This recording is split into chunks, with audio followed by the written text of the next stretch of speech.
सकाळ सकाळी off roading करून बारक्याला घेऊन चक्कर मारायला गेलो. काका चक्कल मला घेऊन गेलो. हा तेच ते, हा गेला होता मला चक्करला घेऊन. जाताना पाहिलं रस्त्यात कोणाच तरी चहा सांडला होता. अमेझॉनचं जंगल तर तुम्ही ऐकलंच होतं, पण आज फ्लिपकार्टच्या जंगलातून आपलं एक पार्सल आलं होतं, ते म्हणजे आपला माईक. मग त्याची अनबॉक्सिंग करून त्याची थोडी टेस्टिंग केली. हॅलो तुमच्या आईची बालमजदुरी कोण नाही, पण घरातल्या घरात धकून घेतलं. गाडीचं पेट्रोल संपलं म्हणून 2 लोक गाडीच्या अंतर्भागात डोकून तिचं पेट्रोल काढू लागले.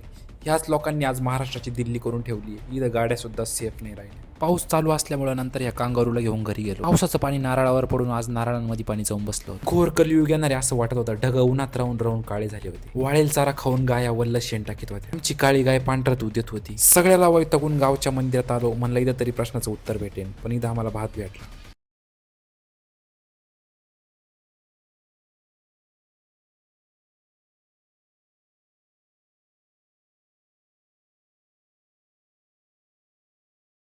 गावच्या सप्त्याला 101 रुपये वर्गणी देऊन 7 दिवस लगातार जेवून आलो.